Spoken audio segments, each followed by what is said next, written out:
দুলি ফুলি কই গেলি রে? জলদি আয়, মেঘ আইতেছে রে। নাটক, সিনেমা আর বাস্তব জীবনের এক জ্বলন্ত প্রতীক ডলি জহুর। তার অভিনয়ের শুরুটা টিভি নাটক দিয়ে, তারপর সিনেমা, মঞ্চ সবখানেই তিনি ছুঁয়ে গেছেন শ্রেষ্ঠত্বের শিখরে।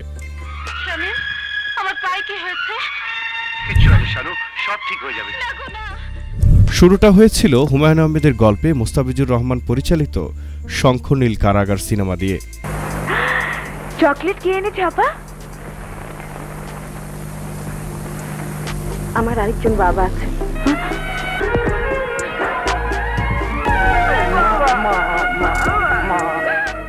দুর্দান্ত অভিনয়ের জন্য তিনি প্রথমবার পান জাতীয় চলচ্চিত্র পুরস্কার। পরবর্তীতে তিনি চলচ্চিত্রে বিশেষ অবদানের স্বীকৃতিস্বরূপ পান ২১ পদক। একসময় যার উপস্থিতি ছাড়া সিনেমা অসম্পূর্ণ মনে হতো, সেই ডলি জহুর আজ অনেকটাই সিনেমা থেকে দূরে। কিন্তু কেন? অভিনয় ছেড়ে দিয়েছেন নাকি ইচ্ছে করেই দূরে সরে গেছেন? এই প্রশ্ন এখন অনেকের মনেই ঘুরপাক খাচ্ছে।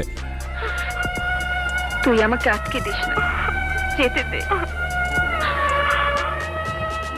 অভিনেত্রী ডলি জহুরের স্বামীও একজন অভিনেতা ছিলেন।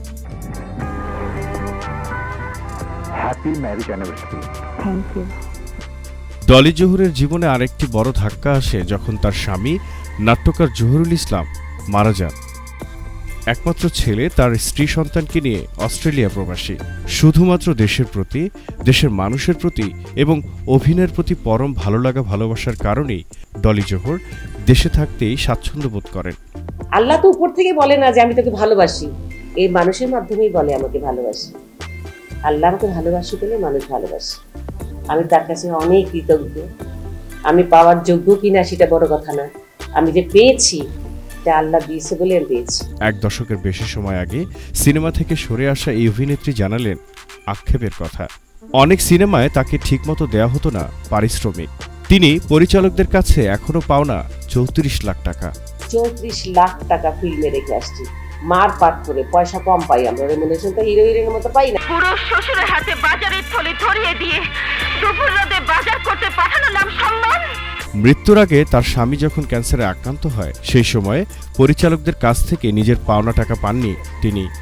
আমার স্বামী যখন ক্যান্সার, যখন সে অসুস্থ, আমি আমার এক ডিরেক্টরকে টাকা পাই।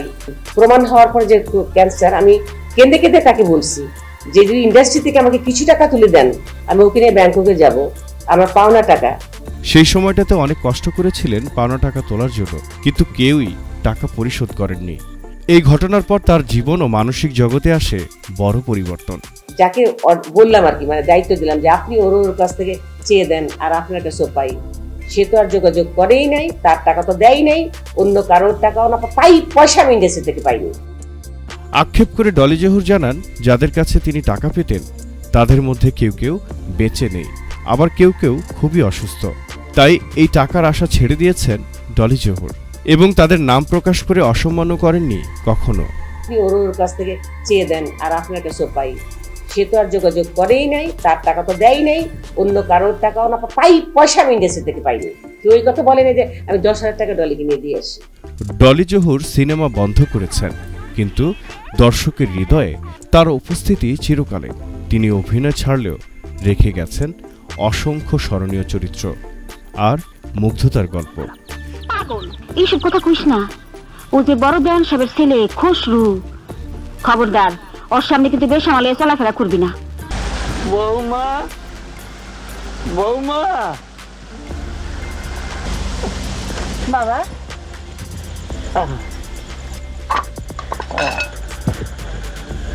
আমার দেয়া কসম আমি ফিরিয়ে নিচ্ছি। যা বাবা যা। সেই গল্পই প্রমাণ করে একজন শিল্পী যখন সম্মান নিয়ে সরে দাঁড়ান, তখন তিনি আরো বেশি মহামান্বিত হয়ে ওঠেন। সবই তো বুঝি, কিন্তু মন তো মানে না গো। জহির আহমেদ, সক্রিয় টিভি।